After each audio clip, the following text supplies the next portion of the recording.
magandang umaga, magandang tanghali, magandang hapon, magandang gabi sa inyo pong lahat. It's me again, Angel Whisper 11. Ang inyo pong lingkod, magbibigay po ng mensahe sa inyo mula po kay God, sa mga Ascended Masters, Holy Spirit, Angels, Archangels, and Universe, Ancestors, Spirit Guides, Elementals. Yan. Okay. So today, kuha po tayo ng message from the angels, no? Sa mga anghel mismo na siya pong nakaka-monitor ng inyong buhay-buhay, ng inyong mga love life, ng inyong mga, alam niyo po yun, yung mga nakapaligid sa inyo, no? Kung ano po ba yung mga na-observe nila, na dapat niyo pong malaman, para po medyo, or dapat na matinag kayo, no? Or para alam niyo po yung makapag-prepare kayo. So, ano po ba yung gustong ipaalam sa atin ng ating mga anghel, no? Alamin po natin na Archangel Michael, please be with us, protect us, guide us today, for us to know kung ano po yung talagang mensahe po ninyo para sa amin.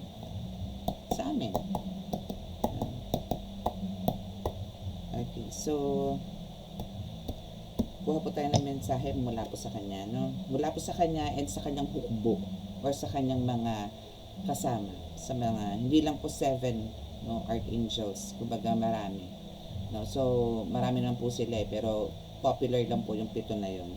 So syempre nais ko po muna magpasalamat sa lahat po na patuloy na sumusubaybay ng ating YouTube channel, sa mga new subscribers. Maraming salamat po, and sa mga silent viewers din po na nandiyan dyan, no? So maraming salamat po. And now is Friday, and ngayon po yung translasyon sa Quiapo. And ingat po yung mga nandiyan dyan, at God bless you all po, no? Talaga pong yan is a big sacrifice po talaga dyan. Madami po na disgrasya pero wala po silang pakialam as long as andito po yung lalo na po yung mga deboto talaga, no? Na talagang kahit na anong mangyari is talaga nandyan sila, sasama po talaga sa prosesyon. Okay, so hindi na po tayo maghahaba ng detalye for now, kasi po rush na rin po ako at magdadasal na rin po ako ng 6. So let us ask for protection and guidance para po sa ating reading today. First First reading po natin to for today, for Friday. And I don't know kung makakapag-reading po ako kasi 12 na po ako natatapos sa rituals. Okay, so maraming mahal na Diyos na masalangit, mahal sa Kristo, mahal na Birheng Maria, mahal na Santo Niño, pakibasbasan po niyo napakalakas sa kapangyarihang banal na dugo, banal na Espiritu, mga cards na ito, para po makapagbigay po ng mensahe sa akin tagapanood. Naway kami po yung patuloy bigyan ng kaligtasan, iliya po sa ng kapakamakan, disgrasya sa kuna at klase ng karamdaman na tukso, at bigyan po ng kagaling natin na may karamdaman, lalong-lalo na po ang may sakit spiritual. Maraming salamat po. Amen.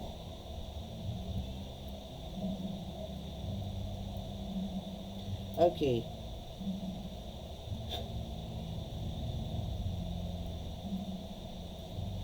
Okay, so tingnan po natin kung ano po ang mensahe ng inyong mga anghel. Dito na tayo kumuha.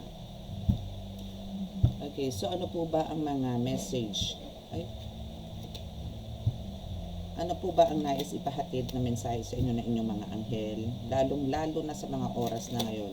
So, ito po is kung sino po yung makaka-resonate at di pa po nakaka-subscribe, please click the subscribe button, paki-like and share, and click notification bell para updated kayo lagi sa ating reading. Ano ba ang nais nyo pong iparating na mensahe? Archangels, angels, please, samahan nyo po kami ngayon. Kailangan po namin ng inyong presensya. Samahan niyo po kami ngayon, Archangel Michael, at ang inyong mga kasama. Ano po ba ang gusto niyong ipahatid na mensahe sa amin? Maraming salamat po. Amen.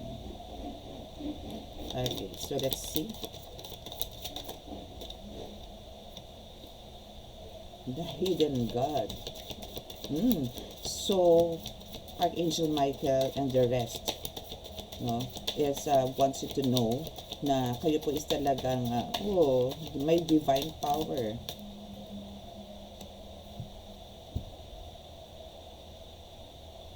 That's from the Queen of Wands. You are the Queen of Wands, diba? Bongga. So, meron ka talagang divine power actually. Pero, teka muna. Anongin muna natin to, no? Latag muna natin lahat para mas bongga. Anything else, Archangel Michael?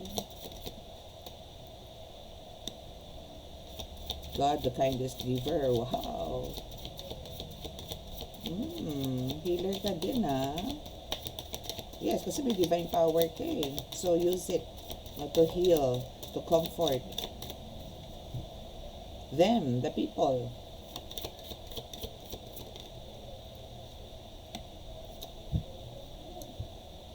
The divine God. Ay, divine grace cures rage and pestilence, absolves the guilty. Wow. Alam mo, ano ka, parang ano ka din dito, aside sa pagkakaroon mo ng divine power, andito yung, nandito ka rin as their protector. Bukod dun sa pag-heal, maybe for some of you is talagang, you make sure na after the healing, no, ito hindi po makaka-resonate sa lahat kasi I know for sure na hindi naman po lahat ng nakikinig dito is nanggagamot na. Maybe for some of you dito is meron na rin nakakapanggamot na, pero hindi po lahat. Maybe iba po talagang may nararamdaman na, maybe nag-start na noon, pero natakot. O parang ayaw pa i-embrace ngayon. Kakatokin po kayo niyan na kailangan nyo na po yung i-embrace or kailangan nyo na po talagang umpisahan or ituloy. No? Pero ito po ang sinasabi sa inyo ng inyong mga anghel na kayo po talagang mayroong divine power. Based po yan kay Queen of Wands. Kumbaga kayo po yung the hidden God, no? Dito sa lupa.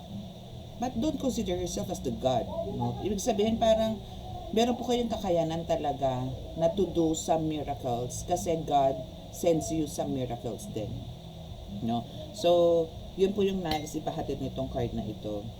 And make sure po na syempre kung may ganyan may divine power na po kayo, make sure po na gagamitin po natin lahat sa tama, no? Kasi kahit po divine power yan, kahit nandyan yung from the word divine, but nandito po yung inabuso nyo po yan, na akala nyo po porque nakatulong kayo sa taong naaapi, pero sinalbahin nyo rin, sinaktan nyo rin, hindi na po divine yun, no? It's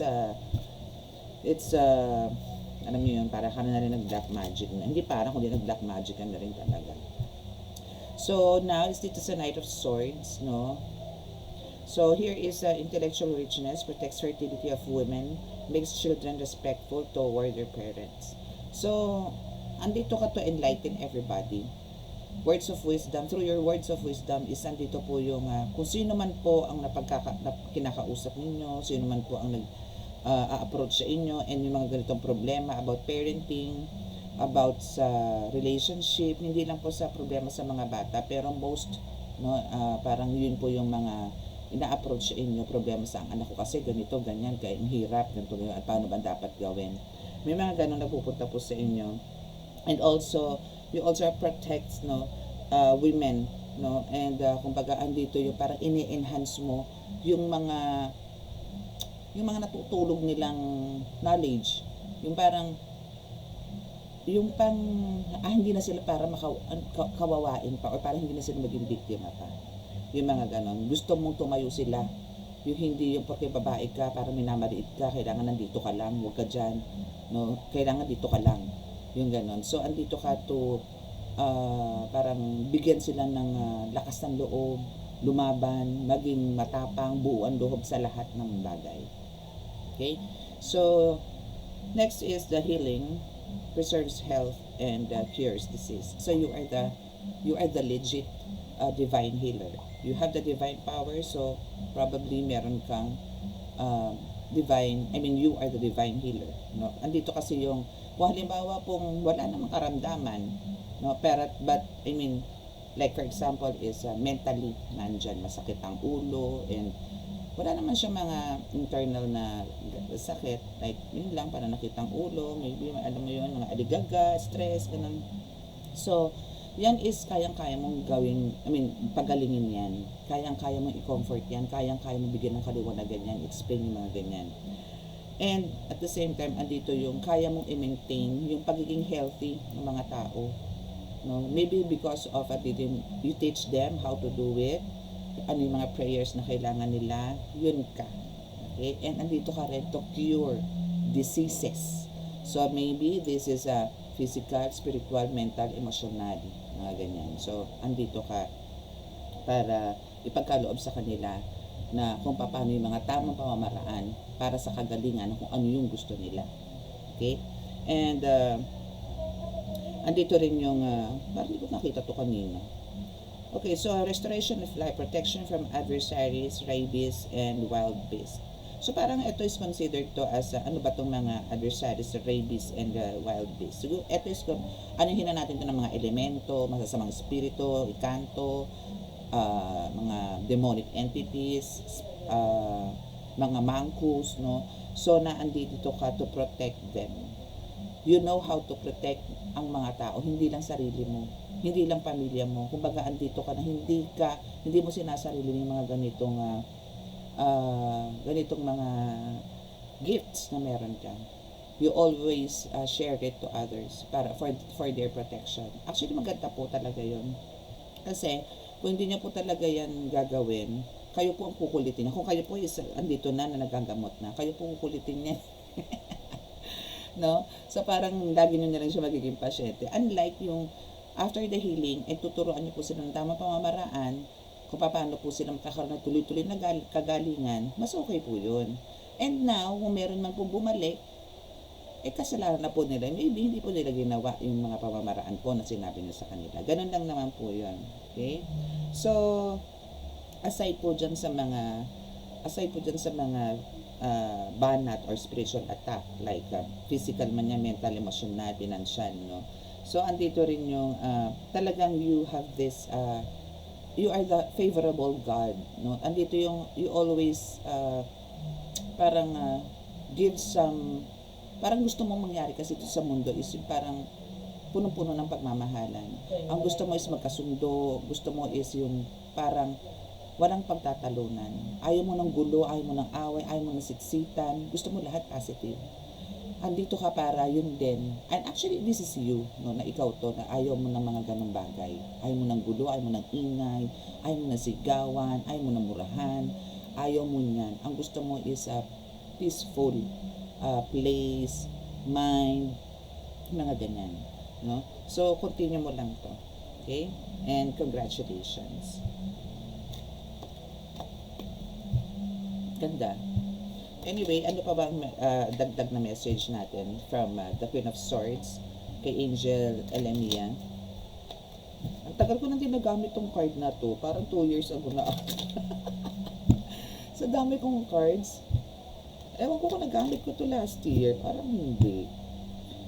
Okay, so ano pa po ba ang nais nating dapat malaman dito kay Elamia? Angel Elamia, Queen of Wands, the Hidden God. Ano pa po ba ang dapat na nalaman? As you have this divine power, guards against mental troubles. Oh, so mga nilalaso ng utak. So mga andito yung mga manipulation, yan. Ano pa ba ang bibigay sa ating message ni Angel Linnea? For you. Anything? Ten of Cups. Nice. There's a new beginning, no? Kumbaga, kung meron man kayo mga troubles talaga, kasi maybe for some of you nagkaroon po ng conflicts or nagkaroon ng struggles, obstacles, challenges, family matter. So now, because of Elamia is guiding you, Angel Elamia is guiding you. So andito po yung, you have this divine power. You know now the truth. It reveals, nag-expose na. So now is andito yung unti-unti. I'm not saying na bigla, no, na naging maayos yung pamilya nyo na full of love, andito na yung reunion, ganyan. But, unti-unti, but I can see here, no, na there's a new beginning, fresh start, no, sa relationship ninyo or sa family. Okay? Then, that's a good one. That's a good news, no? Amen tayo dyan. Amen. Hallelujah. Amen. And, okay, so what about dito kay Angel Harahel? Ano ba about this, no? Actually, parang ano to yung mga reading itong reading natin ito is about the family. More on family, actually. Parang nandito pa, for some of you, is to protect your family, to heal, no? Kung meron mga mapa-spiritual, mental, emotional, no, is andito ka to heal them. Yun yung nakikita ko dito. Kasi more on healing, more on to preserve the health, no, and cures diseases, and the family ng mga nasira due to mental troubles or mental illnesses, mental health, mga ganun. And nandito nga yung si Angel, which is the sun, no, na nandito ka to restore or parang i-rebuild, no, ulit yung samahan ng pamilya. Kasi you need to protect them talaga. Okay, so what about here? Na gusto kasi nito ni Angel Rahel is parang matuto yung mga anak mo ni respetuhin ka. Maybe andito yung for some of you, mga anak ninyo, patalikod. Alam niyo po yun, hindi po ito malabong mangyari ha. Meron po mga ganito, mga sotel, minumura ka. Minsan hindi lang nakatalikod eh. Meron po talagang harapan, minumura ang magulang, minumura ang nanay, minumura ang tatay. Lalo na pag kami edad na yung mga magulang. May ganun po. Yeah? So, what about this? Kasi gusto nito, andito ka para turuan itong mga siguro mga bata na irespeto yung mga magulang. So, ano pa po yung mga iba na, another or additional message ni Angel Rahel? So, we have 2 cards.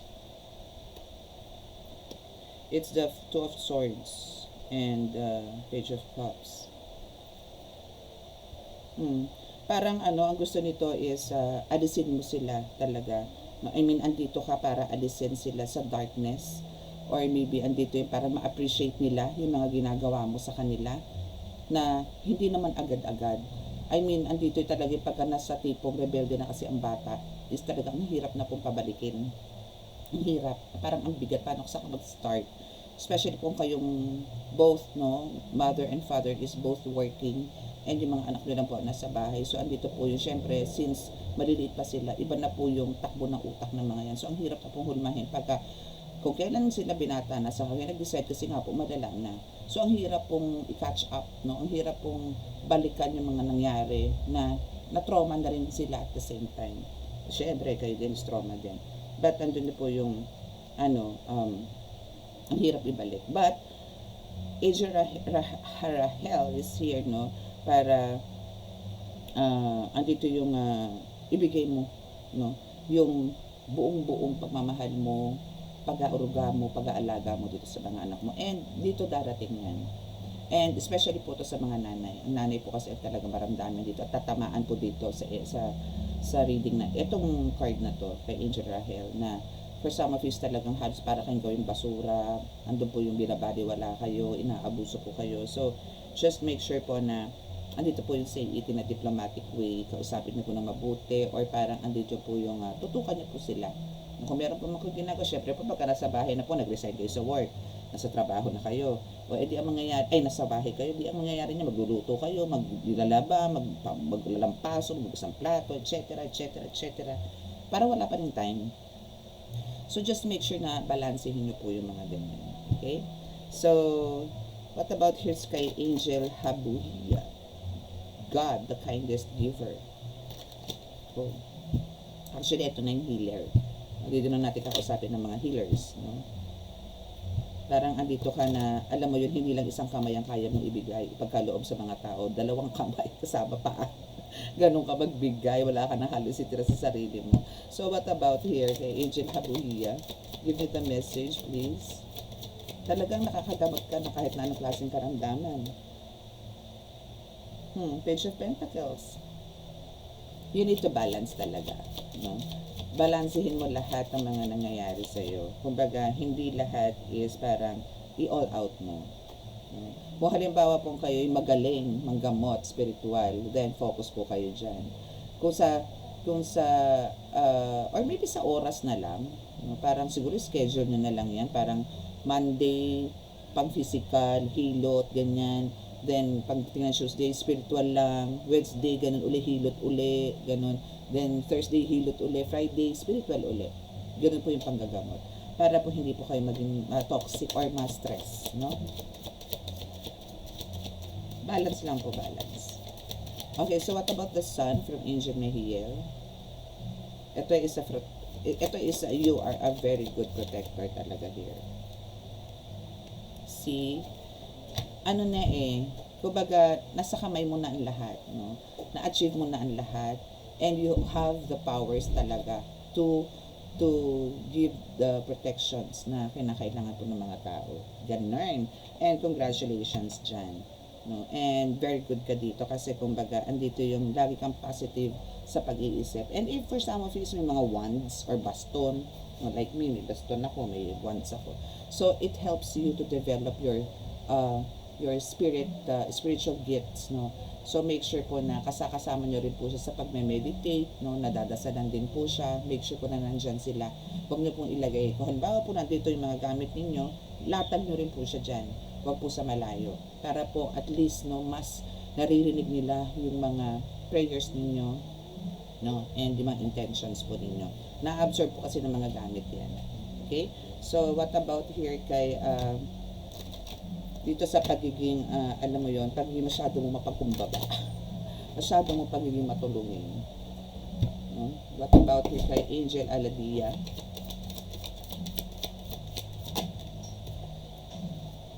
Okay. So, you're here. Ito is Eight of Swords, no, na actually for some of you talaga is, andito yung pakiramdam nyo po, no? Parang ang dami pong kumakalaban sa inyo. Parang you are surrounded ng mga taong may evil eye, or parang andito yung, parang wala kang kalayaan, or parang up to now is hindi mo alam kung paano ka magkakaroon ng freedom. Andito ka sa point na gano'n, na halos nasosuffocate ka na, no? Or exhausted, no? Andito ka na sa ganong part. But andito ka, no, na parang kahit na alam mong masaklap, masakit, mabigat, andito ka pa rin na nagsiserve sa tao. Or andito ka pa rin na parang isinasatabi mo lang yan, no? Hindi mo siya masyadong dinidibdib.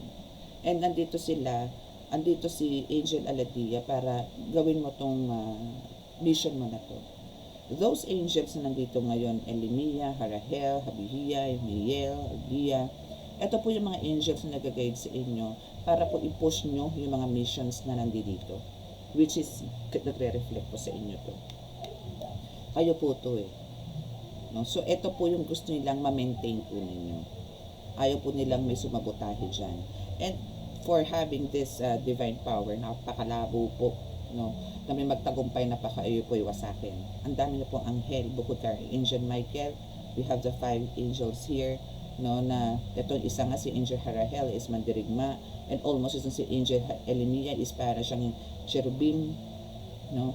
So, and we have the mga cherubines din dito. So how come, no, na para kayo po'y galawin? And you are one of them.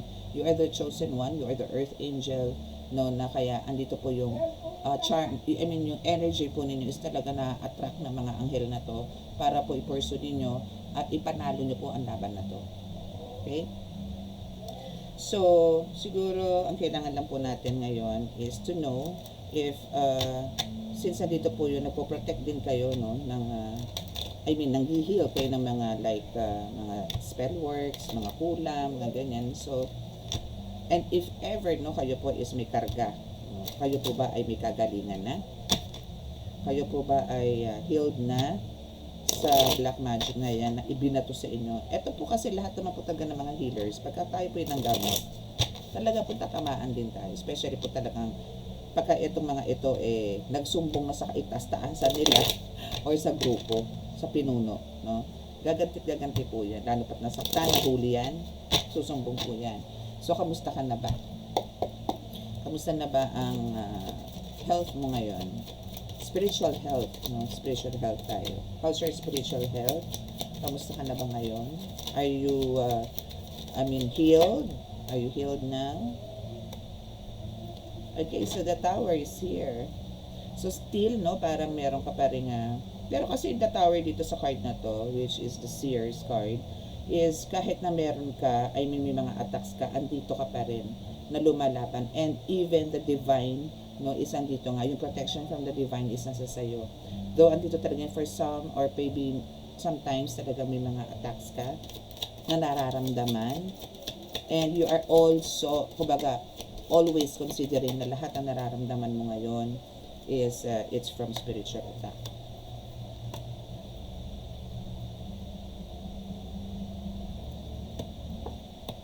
Wow. Okay.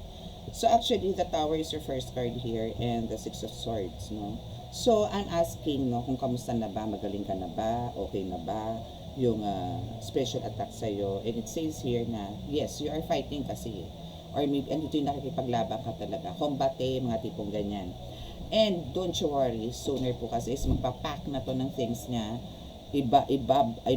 Lahat ng mga ginamit sa'yo na gamit is itatapon niya to, or itatabi niya na to, or titigil na siya. No? Kasi, meron ka mga spirits, no, na talagang, or angels na talagang andito yung, sila na ang dudukot dito para layuan ka. No? And, Knight of Swords is here na talagang, kumbaga, nagaano to, parang in a rush, no? Or parang andito yung, hindi na sila para pa magpatupik-tupik o pag-isipan pa na ano ba, tutuloy pa ba itong pangungulam na to. Hindi na, wala nang ganun. Antimano, talagang lalayo at lalayo. So maybe for some of this magre-relocate, sila yung lalayo. Dahil yung energy niyo po malamang is magkalapit lang. No? And andito yung, talagang may attempt sila na talagang kayo po is banatan. Kayo po is parang to the point na gusto ng kitling ng buhay ninyo. No? But some of your ancestors, some of your animal spirits is talagang super galit na galit sa ginagawa nila sa iyo. That's why andito sila trying to escape, trying to parang linisin ang sarili nila, but hindi na po makakapunta sa ganung punto eh. So ang gagawin na lang po nila is parang suicidal na rin. Na parang wala na tayong magagawa, wala na tayong ligtas kasi eto na, naamoy na nila, nalaman na nila na tayong gumagawa sa kanya. So parang alam mo yun, hindi nila kung paano nila isi-save yung sarili nila ngayon. Na kahit anong takas, kahit anong surrender, hindi na nila alam. Kasi mumultuhin na sila dito. Susundan at susundan sila ng mga ancestors mo. Susundan at susundan sila ng mga animal spirits mo as I nakikita ko ngayon. No, and also, alam nyo po yun, yung the universe, no, is talagang hindi lang ikaw makakaalam nito, kundi marami. The community will know na etong taong to pala na akala nila mala ang hilang muka, magaling makipag-usap, malambing, is mangkukulam pala. The universe is i-expose tong taong itong gumagambala sa inyo. No? And now, yan dito si Four of Wands and the Wheel, or the Wheel of Fortunes, nandito na kumbaga, it's time for you parang to start all over again. Or parang dito yung gawin mo na ulit. Parang parang nagbalik na yung dati mong energy. I know na-observe nyo na po ngayon to, na andito na po sa point na okay na po rin yung energy niyo. Parang alam niyo, bumalik po yung power niyo, bumalik po yung confidence niyo, bumalik po yung patience niyo, love, no? As in, kung ano ka before, siguro mga couple of months ago, ganito ka, then, itong 2 months na to or 3 months na to is parang nag-iba ka. Because of andito nga po yung minamanipulate ka. Ganun lang po yun, no? So, dito sa Four of Wands is now, andito si the Wheel, which is, for the Wheel of Fortune is, kumbaga, on the top ka na ulit. No? At never ka mapupunta sa ilalim. No? Never. Okay? Never kang pupunta dyan. Though yun kasi ang gusto nila. Na ikaw is pumailalim. But, you have the divine power, divine grace. So, andito yun talagang, you're always on top. Because you have a good heart. Okay? So, that's your reading for today. And sa mga naka-resonate at di pa po nakaka-subscribe, please click the subscribe button, paki-like and share, and click the notification bell para po update kayo lagi sa ating reading. So, hindi na po natin ito pahabain, and I'm not so sure kung makakabalik po ako for the second reading dahil nga po ritual day ko ngayon. But, I'll try my best, no, na makapagbigay po sa inyo ng mensahe later. No? Actually, gusto ko nga po mag-live para po sa healing kasi nga po Friday. But I'll try my best, no. So, till here, and God bless you all. And may the spirit of Black Nazarene be with you always. And stay healthy and keep in touch, no, or keep on connecting to God. Maraming salamat po. Amen.